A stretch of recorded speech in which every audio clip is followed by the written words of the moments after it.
ಮೊದಲನೇದಾಗಿ ತಾಡಾಸನ. ತಾಡಾಸನಪ್ಪ ಅಂದ್ರೆ ತಾಡ ಅಂದರೆ ದೊಡ್ಡ ಎತ್ತರವಾಗಿ ಬೆಳೆದಿರತಕ್ಕಂಥ ಮರ, ಕಂಬ. ಆ ಸ್ಥಿತಿಯಲ್ಲಿ ನಿಂತ್ಕೊಂಡು ಆಸನವನ್ನು ಹಾಕುವ, ಇದಕ್ಕೆ ತಾಡಾಸನ ಅಂತ ಕರೀತಾರೆ. ಇದರ ಲಾಭಗಳು ಮೆದುಳಿಂದ ಹಿಡ್ಕೊಂಡು ಪಾದದ ಬೆರಳಿನ ತುದಿಯವರೆಗೂ ಸರಿಯಾದ ರಕ್ತ ಚಲನವಲನ ಮತ್ತು ಸ್ನಾಯುಗಳ ಸೆಳೆತ, ಅದರಗಳ ಜೊತೆಗೆ ಏನಾದರೂ ನಮಗೆ ಪಾರ್ಶ್ವವಾಯುಗಳ ಸಂಬಂಧ ಇರ್ತಕ್ಕಂಥ ಕಾಯಿಲೆಗಳ ನಿವಾರಣೆ ಮಾಡ್ಕೋಬೋದು, ಏಕಾಗ್ರತೆಯನ್ನು ಹೆಚ್ಚಿಸ್ಕೋಬೋದು. ನಾವು ಕಳೆದ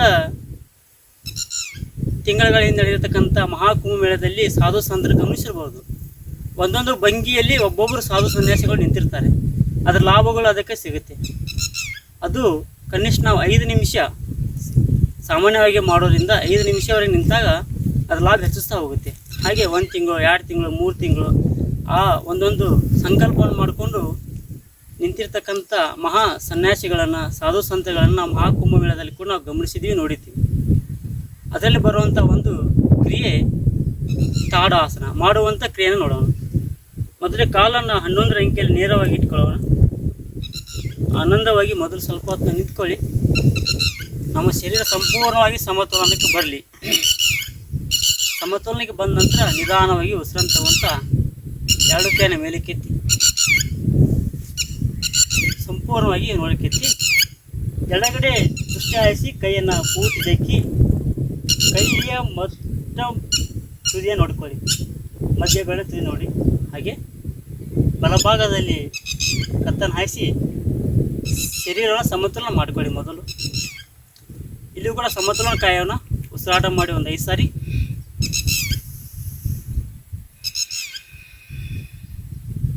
ನಿಧಾನವಾಗಿ ಉಸಿರನ್ನು ಬಿಡ್ತಾ ಅಂಗೈಯನ್ನು ಆಕಾಶ ತಿರುಗಿಸಿ ಇಲ್ಲಿ ಕೂಡ ಕೈಯನ್ನು ನೋಡಿ.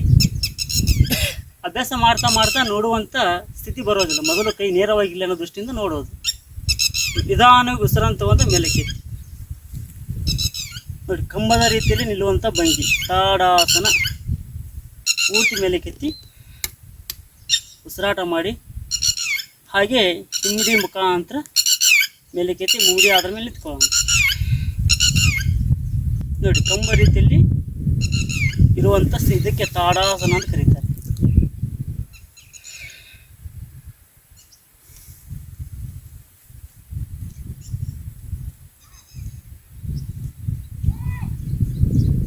ಕಾಲುಗಳ ಕೆಳಗೆ, ಕೈಗಳು ಪಕ್ಕ, ಮತ್ತು ನಿಧಾನ ಕೈಯಿನ ಕೆಳಗಡೆ ಇಳಿಸೋಣ. ಇದಕ್ಕೆ ತಾಡಾಸನ. ಇದು ಮಾಡುವಂಥ ಕ್ರಿಯೆ. ತಾಡಾಸನದಿಂದ ಏನೇನು ಲಾಭ ಆಗಿದೆ ಅಂತ ನಿಮ್ಮ ಒಳಗೆ ನೀವೇ ಅವಲೋಕನ ಮಾಡಿಕೊಳ್ಳಿ. ಆಸನಗಳ ಜೊತೆಗೆ ಅನುಭವವನ್ನು ಪಡೆದುಕೊಳ್ಳುವುದೇ ಯೋಗಾಸನ. ಆಸನವನ್ನು ಮಾಡ್ತಾ ಮಾಡ್ತಾ ಅದರ ಅನುಭವ ಏನಾಗ್ತಾ ಇದೆ, ಒಂದು ಆಸನ ಮುಗಿದ ನಂತರ ಶರೀರ ಯಾವ ರೀತಿ ಆಗ್ತಾ ಇದೆ ಅನ್ನೋದನ್ನು ನೋಡೋಣ, ನೋಡ್ಕೊಳ್ಳಿ.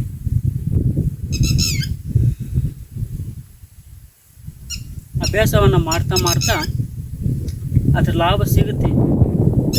ಮೆದುಳಲ್ಲಿ ಏನಾಗ್ತಾ ಇತ್ತು, ಭುಜದಲ್ಲಿ ಏನಾಗ್ತಾ ಇತ್ತು, ಬೆನ್ನು ಹುರಿಯ ಭಾಗದಲ್ಲಿ ಏನಾಗ್ತಾ ಇತ್ತು, ಸೊಂಟ ಭಾಗದಲ್ಲಿ ಏನಾಗ್ತಾ ಇತ್ತು, ತೊಡೆಯ ಭಾಗದಲ್ಲಿ ಏನಾಗ್ತಾ ಇತ್ತು, ಮೀನಖಂಡಗಳಲ್ಲಿ, ಪಾದಗಳಲ್ಲಿ, ಬೆರಳುಗಳಲ್ಲಿ ಏನಾಗ್ತಾ ಇತ್ತು ಅನ್ನೋದನ್ನು ಆನಂದವಾಗಿ ಅನುಭವಿಸ್ತೀವಿ. ಒಂದು ಅನುಭವವನ್ನು ಪಡೆದುಕೊಳ್ಳುವುದೇ ಆಸನದ ಕ್ರಿಯೆ.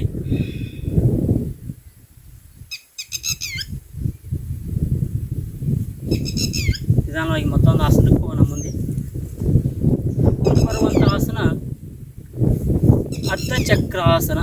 ಸರಳವಾಗಿ ಮಾಡುವಂಥ ಆಸನಗಳನ್ನು ಕಲಿಸಿಕೊಡ್ತಾ ಇದೆ.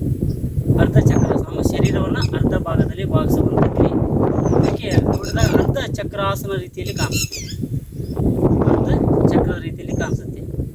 ಎಡಗಡೆ ಬಾಗಿದಾಗ ಬಲಗಡೆ ಗಂಡಾಗುತ್ತೆ, ಬಲಗಡೆ ಬಾಗಿದಾಗ ಎಡಗಡೆ ಬಾಗಿರ್ತೀವಿ. ಅದರ ಲಾಭಗಳು ಏನಪ್ಪ ಅಂತಂದ್ರೆ ಅರ್ಧ ಚಕ್ರಾಸನದಿಂದ ಬೆನ್ನು ಹುರಿ, ಪಕ್ಕದಲ್ಲಿರ್ತಕ್ಕಂಥ ಸಂಪೂರ್ಣವಾಗಿರ್ತಕ್ಕಂಥ ನೋವು ನಿವಾರಣೆಗಳು, ಮೀನಖಂಡಗಳು, ತೊಡೆಯ ಭಾಗ ಅರ್ಧ ಭಾಗದಲ್ಲಿ ನಿವಾರಣೆ ಆಗುತ್ತೆ. ಬಲಗಡೆ ಭಾಗದಾಗ ಇನ್ನೂ ಅರ್ಧ ಭಾಗದಲ್ಲಿ ನಿವಾರಣೆ ಆಗುತ್ತೆ. ನೋಡೋಣ, ಆಸನವನ್ನು ಮಾಡ್ತಾ ಅದರ ಕ್ರಿಯೆಯನ್ನು, ಅದರ ಲಾಭವನ್ನು ಪಡೆಯೋದು. ಮೊದಲು ಆನಂದವಾಗಿ 11 11ರ ಅಂಕಿಯಲ್ಲಿ ಸ್ವಲ್ಪ ಜಾಗವನ್ನು ಬಿಟ್ಕೊಳ್ಳು, ಪಾದವನ್ನು ಇಟ್ಕೊಳ್ಳಿ, ನಮ್ಮ ಶರೀರವನ್ನು ಸಮತೋಲನ ಕೈಕೊಳ್ಳಿ.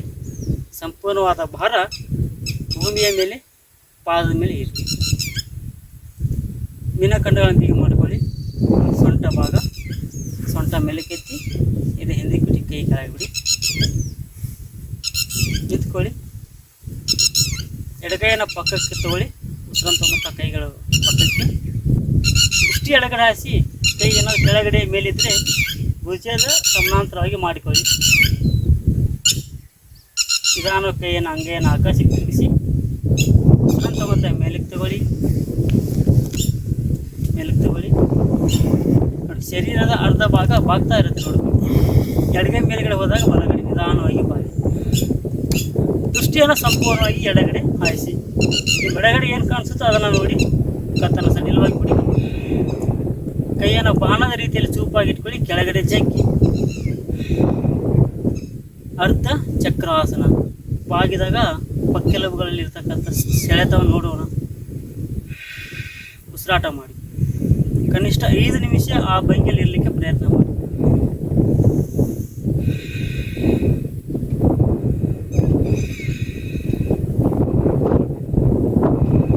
ಈ ಕೆಳಗಡೆ ಬಾಗಿಸಿ ಸೆಳೆತವನ್ನು ಆನಂದವಾಗಿ ಅನುಭವಿಸೋಣ, ನೋವನ್ನು ಆನಂದವಾಗಿ ಅನುಭವಿಸೋಣ. ಸ್ವಲ್ಪ ಕಣ್ಣು ಮುಚ್ಕೊಳ್ಳಿ. ಒಳಗಡೆ ಏನಾಗುತ್ತೆ ನೋಡಿ, ಎಲ್ಲೆಲ್ಲಿ ಸೆಳೆತ ಆಗುತ್ತೆ ಗಮನಿಸೋಣ. ನಿಧಾನವಾಗಿ ಮೇಲಕ್ಕೆ ಕಣ್ಣು ಬಿಡಿ. ಕೈಗಳು ನೇರ ಗುಂಡಿಗೆ ಸಮಾನಾಂತರವಾಗಿ ಅಂಗೈ ನಿಧಾನವಾಗಿ ಕೆಳಗಡೆ ತಗೊಳ್ಳಿ. ಅದೇ ರೀತಿಯಾಗಿ ಬಲಗಡೆ ಉಸಿರಂತ ಮೇಲಕ್ಕೆ ಅಂಗೈ ಆಕಾಶ ತಿರುಗಿಸಿ ಕೈಯನ್ನು ಮೇಲಕ್ಕೆ ತಗೊಳ್ಳಿ. ಬಲಗಡೆ ಬಾಗಿ ದೃಷ್ಟಿಯನ್ನು ನಿಧಾನವಾಗಿ ಬಲಕ್ಕೆ ನೋಡಿ. ನಿಧಾನವಾಗಿ ಎಡಗಡೆ ಬಾಗ್ತಾ ದೃಷ್ಟಿ ಬಲಗಡೆ ನೋಡಿ ಉಸಿರಾಟ ಮಾಡಿ. ನೋಡಿ, ಈ ಭಾಗದಲ್ಲಿ ಇರ್ತಕ್ಕಂಥ ಬೊಜ್ಜು ಇದ್ದರೆ ಸಂಪೂರ್ಣವಾಗಿ ಕಿವಿಚಿ ಹಿಂಡುವ ಸ್ಥಿತಿಯಲ್ಲಿ ಬರುತ್ತೆ. ಈ ಕಡೆ ಈ ಭಾಗ ಸ್ನಾಯುಗಳ ಸೆಳೆತವನ್ನು ನೋಡೋಣ. ಬಲಗಡೆಯಿಂದ ಭಾಗ ಒತ್ತಿ ದೃಷ್ಟಿ ಮುಂದೆ ನೋಡಿ ಉಸಿರಾಟ ಮಾಡಿ. ಕೈಯನ್ನು ಮೇಲಕ್ಕೆತ್ತಿ ಅದೇ ಸ್ಥಿತಿಯಲ್ಲಿ ಇರಿ. ಎಲ್ಲೆಲ್ಲಿ ನೋವಾಗುತ್ತೆ ನೋಡಿಕೊಳ್ಳಿ.